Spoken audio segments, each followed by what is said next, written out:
Bonjour à toutes et à tous, j'espère que vous allez bien. On se retrouve pour le brief du dimanche 6 octobre, il est 10h43. Aujourd'hui, on va parler donc des news économiques, du ratio long and short, du funding, open interest, des liquidations. On regardera ce que font les whales en finissant par l'analyse technique de Bitcoin. Mais avant ça, on va regarder ce qui s'est passé hier et honnêtement, il s'est pas passé grand-chose. Mine de rien, on a commencé quand même à accumuler énormément au-dessus de ces zones, mais également en dessous de cette zone parce que tout simplement, on laisse un équal low.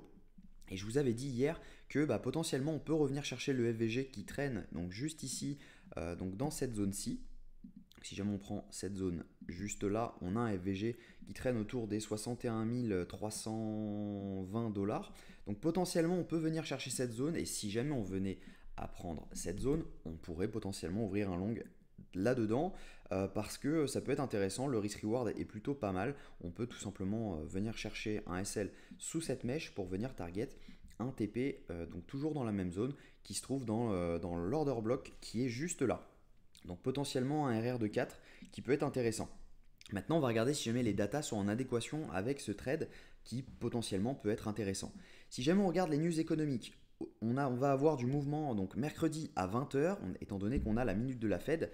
Jeudi à 14h30, on va avoir l'inflation américaine. Et vendredi à 14h30, on aura le prix à la production. Donc attendez-vous à avoir du mouvement à ces dates. Si jamais on regarde le ratio long and short, on a une augmentation du nombre de longues sur les dernières 24 heures avec une petite diminution du nombre de shorts, donc potentiellement pas mal de liquidations qui s'accumulent à la baisse. Et si jamais on regarde les fundings, c'est un peu ce que ça nous dit également. On a eu donc du short qui s'est ouvert juste ici parce qu'on voit l'open interest monter avec des fundings donc qui sont descendus fortement.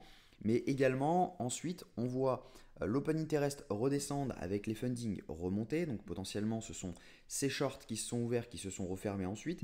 Et après, on voit l'open interest complètement en range, donc qui ne bouge pas du tout, avec des fundings qui remontent. Donc ça veut dire qu'on a autant de shorts qui se ferment que de longues qui s'ouvrent. Donc potentiellement pas mal de liquidations à venir chercher juste en dessous. Si jamais on regarde les liquidations, c'est un peu ce que ça nous disait, hein. On a du monde à venir chercher juste au-dessus. Quand on regarde techniquement, de toute façon, ça se voit. Mais voilà, hein, quand on regarde juste ici, on a quand même pas mal de liquidations à venir chercher jusqu'au donc 61 300, 285 dollars, voire jusqu'à 61 236. Donc potentiellement, ce setup peut être valide. Potentiellement, on pourrait venir chercher cette zone. Donc si jamais on regarde ce que font les whales, on n'a actuellement aucun mouvement au niveau des whales. On a des retails qui, eux, achètent, mais vraiment petit par petit par petit. Hein, c'est vraiment tout doucement.